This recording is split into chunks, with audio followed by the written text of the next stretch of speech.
कैसे हैं आप सब। मैं कनक डीप हिस्ट्री चैनल में आपका स्वागत है। आज हम पढ़ रहे हैं क्लास 9 साइंस चैप्टर 7 मोशन।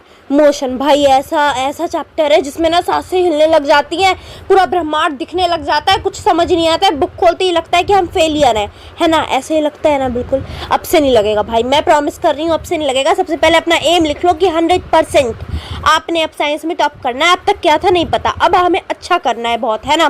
तो चलो इसी एम के साथ स्टार्ट करते हैं आज का चैप्टर। अगर आपको वीडियो जरा सा भी पसंद आता है तो भाई एक लाइक कर देना, इससे मेरा मोटिवेशन बढ़ जाता है। चलो ठीक है, देखते हैं। सबसे पहले मोशन क्या होता है ना। मोशन ये चैप्टर का नाम ही है, तो भाई ये तो पता ही होना चाहिए क्या होता है। देखो, जब भी कोई चीज़ मूव करती है तो वो मोशन में। सिंपल बहुत इजी भाई। देखो, जब भी कोई चीज़ हिल रही होती है वही वो मोशन में है। अगर कोई चिड़िया उड़ते हुए जा रही है तो वो मोशन है। अगर कोई मछली तैर रही है तो वो भी मोशन है। अगर कोई आदमी चलकर जा रहा है तो वो भी मोशन है। कार चल रही है वो मोशन है। जब भी कोई चीज़ चल रही होती है वो मोशन होता है। सिंपल है ना, बहुत ईजी है ना, बिल्कुल। हाँ, तो जब भी कोई चीज़ हिल रही होती है उसे क्या बोलते हैं, मोशन। मतलब वो चीज़ मोशन में होती है। अब एक और चीज़ बताई गई है भाई, डोरेमोन किस किस का फेवरेट है, बहुत लोगों का फेवरेट होगा। और शिनचैन, मोटू पतलू, ये आपके फेवरेट कार्टून है ना। जब आप ये कार्टून्स देखते हो तो इनमें क्या दिखाया जाता है कि जब भी हवा चलती है दिखती है भाई, बहुत तेज तेज चल रही होती है हवा। बट रियल में जब हवा चलती है भाई दिखती है आप लोगों को? नहीं दिखती हमें हवा चलती हुई। बट हमें पता कैसे चलता है कि हवा चल रही है, कैसे पता लगाते हो हम? या तो हम देखते हैं कोई लीफ हिल रही होती है, या कोई ब्रांच हिल रही होती है, या फिर कोई कपड़ा हिल रहा होता है, जिससे हमें पता चल जाता है कि भाई अभी हवा चल रही है हमारे सामने। ठीक है, सिंपल। एक चीज़ और है, जब भी हम लोग बस में, ट्रेन में, कार में, बाइक में बैठ के जा रहे होते हैं तो हम क्या देखते हैं कि जो पेड़ होते हैं भाई वो पेड़ पीछे जा रहे होते हैं, लेकिन असल में तो हम आगे जा रहे होते हैं। पेड़ कहीं नहीं जाते, लेकिन हमें लगता है पीछे जा रहे हैं और हम आगे जा रहे हैं। ऐसे ही बचपन में मेरे साथ क्या होता था भाई, जब भी मैं जाती थी ना स्कूल, मुझे लगता था कि जो सूरज है वो मेरे साथ साथ चल रहा है ना। आप लोगों को भी कई बार ऐसा लगा होगा, मुझे बहुत लगता था कि सूरज मेरे साथ साथ चल रहा है, शायद सूरज मुझे पसंद करता है। बट एक्चुअल में ऐसा नहीं था, सूरज अपनी जगह पे था, मैं जा रही होती थी। ठीक है, सिंपल भाई, बहुत ईजी। अब देखो, मोशन को हम डिस्क्राइब कैसे कर सकते हैं, कैसे बता सकते हैं कि मोशन हो रहा है नहीं हो रहा है, क्या होता है। देखो, एक ना पहले एक चीज़ बता देती हूँ, रेफरेंस पॉइंट। हमने सुना है एक रेफरेंस पॉइंट क्या होता है भाई? देखो, बहुत इजी है ये, इसमें भी कुछ भी नहीं है। देखो, जब भी आपके घर कोई आता है मिलने, मेहमान, रिश्तेदार, भाई बहन, कोई भी आता है, आप क्या बोलते हो? भाई मेरा घर ना इस मंदिर के साइड में है, इस स्कूल के साइड में, स्कूल की साइड वाली गली में आ जा, मेरा घर यहाँ है, बोलते हो ना। तो उसे हम क्या बोलते हैं? Reference point. मतलब जब भी हम किसी सामने वाले को अपना घर बताने के लिए कोशिश करते हैं, आसपास की चीज़ें बताने का, जिससे वो हमारे घर ईजिली पहुँच जाए पूछते पूछते, है ना, उसे हम रेफरेंस पॉइंट बोलते हैं, जिसके थ्रू बंदा हमारे पास तक आता है। ठीक है गाइस, बहुत इजी है। रेफरेंस पॉइंट किसे बोलते हैं? यहाँ पे हमारे पास एक एग्जांपल भी है, एग्जांपल ले लेते हैं। देखो यहाँ एग्जांपल क्या दे रखा है। देखो, एक स्कूल है जो एक नॉर्थ में विलेज और रेलवे स्टेशन। देखो, जैसे कि अब यहाँ पे नॉर्थ हमेशा ऊपर की साइड होती है ना। यहाँ पे स्कूल है, विलेज है, उसके अंदर एक स्कूल है, और इधर क्या है हमारे पास? तो इधर क्या है भाई? इधर है रेलवे स्टेशन। देखो, अब कोई भी बंदा आ रहा है, किसी बंदे को हमारे गांव तक पहुंचना है, तो हम क्या बोलेंगे? रेलवे स्टेशन से सीधा आ जा, हमारा गांव आ जाएगा। तो रेफरेंस पॉइंट क्या था इसमें? Railway station. ठीक है, तो बस समझ आ गया रेफरेंस पॉइंट क्या होता है, जिसके थ्रू हम बंदे को अपने घर तक या अपने आसपास बुलाते हैं। ठीक है, चीज़ को बताकर। अब हम रेफरेंस पॉइंट तो हर जगह नहीं कहेंगे भाई, बड़ी क्लास में रेफरेंस पॉइंट के थोड़ा ना बुलाएंगे। तो भाई रेफरेंस पॉइंट ने भी कहा भाई मुझे रेफरेंस पॉइंट मत कहना, मेरा भी नाम है। रेफरेंस पॉइंट को हम क्या बोलते हैं भाई? ओरिजिन। ठीक है, क्या बोलते हैं? ओरिजिन। मतलब अब हम क्या बोलेंगे कि मेरा, अगर मैं अपने घर से स्कूल तक जाती हूँ तो क्या बोलूँगी कि ओरिजिन, मैं अपने अब घर को रेफरेंस पॉइंट बता रही हूँ कि मेरा स्कूल मेरे घर के इस तरफ है, तो ओरिजिन है मेरा घर। ठीक है, अब रेफरेंस पॉइंट को क्या बोलते हैं? ओरिजिन। बहुत इजी था, ये जानना बस थोड़ा सा ज़रूरी था, क्योंकि कुछ बच्चों को अभी तक नहीं पता कि ओरिजिन क्या होता है, और आगे अगर ये ओरिजिन आएगा तो आप लोग कंफ्यूज हो जाओगे ओरिजिन क्या होता है। अब आ जाते हैं एक सीधे साधे से टॉपिक की तरफ, जो है motion along a straight line. Motion हमेशा क्या एक सीधी लाइन में ट्रैवल करता है? हाँ ठीक है, अब देखो कैसे। मुझे पता है यहाँ पे बहुत सारे लोगों का दिमाग ना, बच्चों का दिमाग इधर उधर हो रहा हो कि ये सबसे ज़्यादा हमें मुश्किल लगता है। और ये तो बिल्कुल समझ ही नहीं आता क्या बताया जा रहा है। कोई नहीं, आज समझ आएगा, चिंता मत करो, सांस लो, कुछ नहीं होगा, सब इजी है। देखो क्या बताया गया है यहाँ। सबसे पहले बहुत इजी सी बात है, एक सिंपल बात बता देती हूँ मैं आपको। जब भी हम जहाँ से स्टार्ट करते हैं मूव करना, चलना, उसको हम बोलते हैं इनिशियल पॉइंट। क्या बोलते हैं? Initial point. जहाँ से हम स्टार्ट करते हैं, जहाँ पे हम ख़त्म कर देते हैं, जहाँ हमें जाना होता है पहुँच जाते हैं, उसको क्या बोलते हैं? फाइनल पॉइंट, है ना। समझ आया? जहाँ से आप लोग हमेशा स्टार्ट कर रहे हो वो है इनिशियल पॉइंट, और जहाँ जाके रुक रहे हो, जहाँ ख़त्म हो रहा है, क्या है? Final point. मतलब ये आपका घर है और ये स्कूल है। आप घर से स्कूल गए, घर क्या था? इनिशियल पॉइंट, जहाँ से आपने चलना स्टार्ट किया। स्कूल क्या है? फाइनल पॉइंट, जहाँ आपको जाना था। अब यहाँ आपको जो रामायण दे रखी है ना, ये बहुत इजी है। ये जो है ना, ये इसके मतलब इससे रिलेट करके यहाँ पे बहुत कुछ बताया गया है, वो मैं आपको बिना इसके बता दूंगी सब कुछ ईजिली। देखो ये जो है, ये चीज़ इसके थ्रू, एक एग्जाम्पल के थ्रू, ये एग्जाम्पल है, इसके थ्रू हमें कुछ कुछ चीज़ें बताई गई हैं जो मैं आपको बता देती हूँ। सबसे पहले मैग्नीट्यूड क्या होता है ना, अभी आपने बहुत जगह पढ़ा होगा, सुना होगा मैग्नीट्यूड। मैग्नीट्यूड क्या होता है ये जानना इंपॉर्टेंट है हमारे लिए। दूसरी चीज़ डिस्प्लेसमेंट क्या होता है, ये बहुत इंपॉर्टेंट चीज़ें, इन्हें भूलना नहीं है। देखो मैग्नीट्यूड होता है कि मैं किसी चीज़ को कितनी तेज़, मैग्नीट्यूड का हिंदी में मतलब होता है मात्रा। क्या होता है? मात्रा। देखो मात्रा मतलब मैं किसी चीज़ को कितनी तेज़ धक्का दे रही हूँ। ये डिपेंड क्या करता है, अगर मैंने एक आदमी को धक्का दिया तो बहुत तेज़ जाके गिरा, मतलब मैंने बहुत तेज़ धक्का दिया। धीरे जाके गिरा तो मैंने धीरे धक्का दिया। मैग्नीट्यूड, मैं किस चीज़ को कितनी तेज़ धक्का दे रही हूँ, ये मैग्नीट्यूड पे डिपेंड करता है। मैग्नीट्यूड हमेशा कोई ना कोई नंबर होता है, जैसे कि आपका वज़न आपका क्या है? मैग्नीट्यूड, है ना। क्योंकि वज़न किस में आता है? वज़न की कोई डायरेक्शन नहीं होती, एक नंबर होता है कि इतना आपका वज़न है। जैसे मेरा 35 kg है तो क्या आएगा कि 35 kg है वज़न, है ना। मैग्नीट्यूड मेरा क्या है? 35। अब डिस्प्लेसमेंट क्या होता है? देखो ये मेरा स्कूल है, ये मेरा घर है। ए पॉइंट मेरा स्कूल, ए पॉइंट मेरा घर है, बी पॉइंट मेरा स्कूल है, और ये रास्ता है, ठीक है। ये रास्ता है आने जाने का। अब यहाँ पे देखो ये मेरा रास्ता है, मैं इस पे चल चल के आती जाती हूँ, बट इतना सारा अगर मैं चलने से बेहतर शॉर्टकट अपना के सीधे आ जाऊँ तो इससे मेरा टाइम भी बचेगा और ये मेरे लिए फ़ायदेमंद भी है। जब भी हम शॉर्टकट यूज़ कर लेते हैं तो उसे क्या बोलते हैं? डिस्प्लेसमेंट बोलते हैं। डिस्प्लेसमेंट मतलब सबसे शॉर्टेस्ट पार्ट जहाँ से हम आ और जा सकते हैं। कई बार होता है ना, आप लोग लॉन्ग रास्ते से आने की बजाय क्या ले लेते हो? शॉर्टकट ले लेते हो। सोचते हो भाई इतना लंबा आने के बजाय हम शॉर्टकट ले लेते हैं। यहाँ पे भी वही चीज़ बताई गई है, सिंपल सी। अब यहाँ पे एक चीज़ इम्पॉर्टेंट सी और बताई गई है, वो भी थोड़ा जान लेते हैं, है ना, वो भी इम्पॉर्टेंट है। अब देखो यहाँ पे क्या बताया गया है हमें, हमारा डिस्प्लेसमेंट, हमारा डिस्प्लेसमेंट कभी भी ज़ीरो हो सकता है, बट हमारा डिस्टेंस कभी ज़ीरो नहीं हो सकता। क्यों? अब देखो नहीं समझ आएगा, रुक जाओ, ठीक है, नहीं समझ आया, मैं एक और बार बता रही हूँ, कोई दिक्कत नहीं है, कुछ नहीं है, आराम से देखो।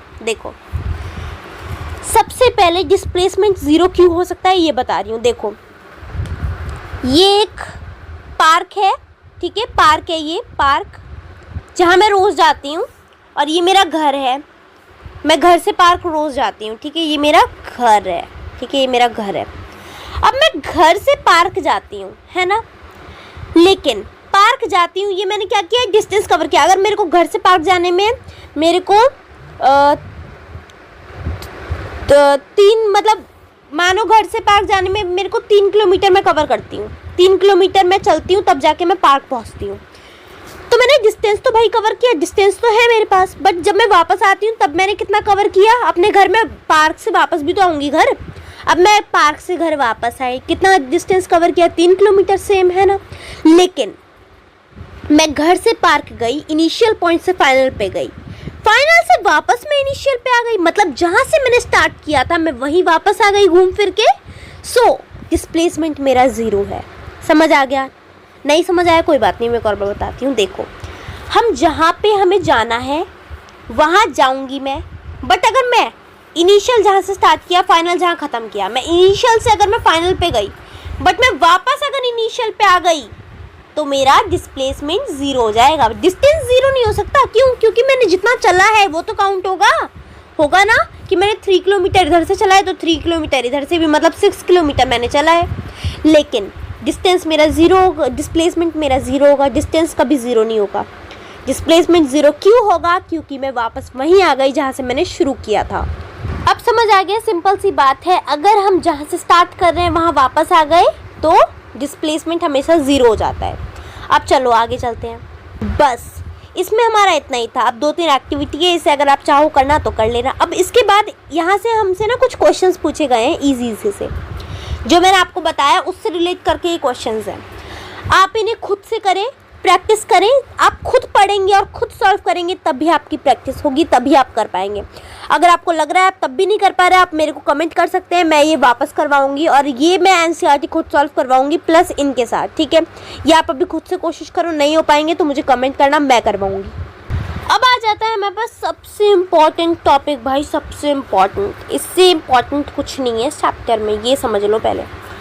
एक है यूनिफॉर्म मोशन, है ना, यहाँ पे एग्जाम्पल के थ्रू समझाया गया है। यहाँ पे भी एक है यूनिफॉर्म मोशन, एक है नॉन यूनिफॉर्म मोशन। ये जानना आप लोगों के लिए मोस्ट इम्पॉर्टेंट है। सबसे पहले यूनिफॉर्म मोशन क्या होता है ये जान लेते हैं। देखो, यूनिफॉर्म मोशन का मतलब होता है कि मैं सेम टाइम में सेम डिस्टेंस कवर करूंगी तो उसे यूनिफॉर्म मोशन बोलते हैं। नहीं समझ आया होगा ना, अभी लग रहा होगा क्या बता दिया भाई, मेरे को तो समझ ही नहीं आया। कोई बात नहीं, रुक जाओ, एक बार और बताती हूँ। मानो मैंने 1 मिनट में 3 किलोमीटर कवर किया, फिर आने वाले फिर 1 मिनट में मैंने फिर से 3 किलोमीटर कवर किया, फिर आने वाले फिर 1 मिनट में मैंने फिर से 3 किलोमीटर कवर किया। तो मैंने सेम टाइम में सेम किलोमीटर कवर किया। मतलब जब भी मैं सेम टाइम में सेम किलोमीटर कवर करूँगी तो वो मेरा क्या माना जाएगा? Uniform motion. अगर मैंने 5 मिनट में 30 किलोमीटर कंप्लीट किया, अपना 5 मिनट में 30 किलोमीटर किया, फिर आने वाले फिर 5 मिनट में फिर 30 किलोमीटर कवर किया, फिर आने वाले फिर 5 मिनट में मैंने फिर से 30 किलोमीटर कवर किया, तो ये क्या होगा? मेरा यूनिफॉर्म मोशन की सेम टाइम में मैंने सेम किलोमीटर कंप्लीट किया है। अब देखो नॉन यूनिफॉर्म मोशन क्या होता है। नॉन यूनिफॉर्म मोशन इसका सीधा अपोजिट है। देखो क्यों अपोजिट है?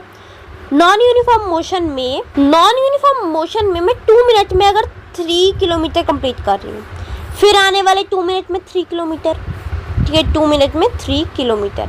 बट अब देखो मैं 2 किलोमीटर में 3 किलोमीटर कंप्लीट किया, 2 मिनट में मैंने 3 किलोमीटर कंप्लीट कर रही हूँ। बट अब मैंने आने वाले 4 मिनट में 8 किलोमीटर कंप्लीट किया, तो भाई ये तो अलग हो गया ना इनमें से। तो टाइम भी सेम नहीं हो रहा और डिस्टेंस भी सेम नहीं है, तो क्या करेंगे? ये हमारा नॉन यूनिफॉर्म मोशन हो जाएगा। सिंपल है। यूनिफॉर्म के अपोजिट क्या है? नॉन यूनिफॉर्म, है ना। आई थिंक आपको अब समझ आ गया होगा, बट अगर नहीं आया तो मुझे कमेंट कर देना, मैं इसके ऊपर वीडियो बना दूंगी, ठीक है। अब आगे चलते हैं। हमारे पास यही एक यहाँ पे एग्जाम्पल दे रखा था, इससे रिलेटेड कुछ, ठीक है, और ये समझाया गया था यूनिफॉर्म और नॉन यूनिफॉर्म, जो कि अब आप समझ चुके हो, ठीक है। अब आप लोगों ने एक चीज़ सुनी होगी, SI यूनिट, सुना होगा ना, SI यूनिट।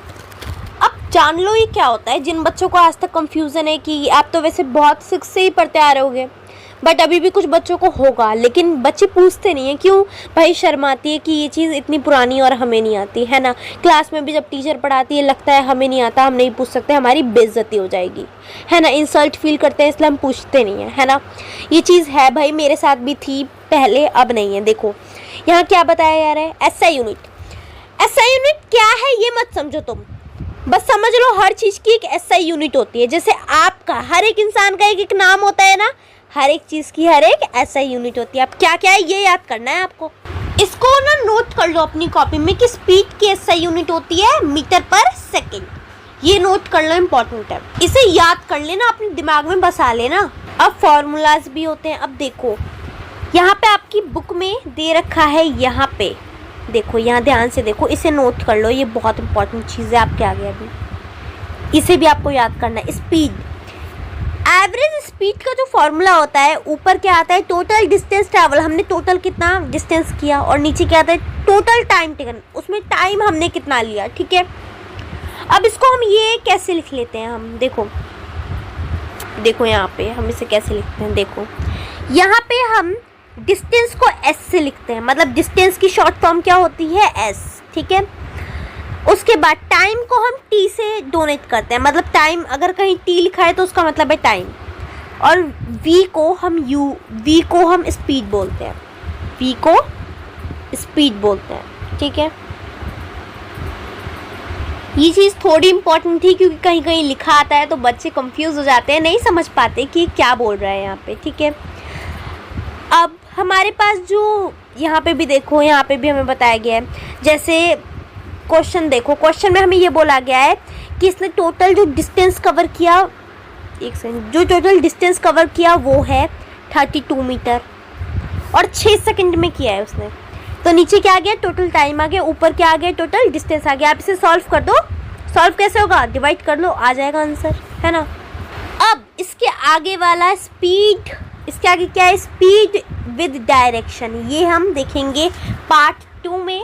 और भाई मैंने ये पार्ट 1 बनाया था आप लोगों के लिए, अगर पार्ट 1 में कोई भी डाउट है तो कमेंट कर देना, मैं उसको, आपका हर एक कमेंट मेरे लिए इम्पोर्टेंट होगा, मैं हर एक के कमेंट को लूँगी, ठीक है। सो अगर आपको कुछ भी नहीं समझ आया, किसी भी चीज़ में दिक्कत हो रही है अभी, फिर भी आप मेरे को बता सकते हो, ठीक है। और हमारा फर्स्ट पार्ट कंप्लीट हो चुका है, उम्मीद करती हूँ आपको समझ आया होगा। अगर नहीं भी आया है तो आप पूछना, मैं ज़रूर बताऊंगी और वापस यही चीज़ समझाऊंगी। पार्ट 2 अब अगला आएगा मेरा, उसे देखिएगा, उसमें इसके आगे का है। और thank you for watching this video. अगर आपको पसंद आया हो तभी आप इसे लाइक करें या सब्सक्राइब करें, वरना कोई दिक्कत नहीं है। Thank you for watching this.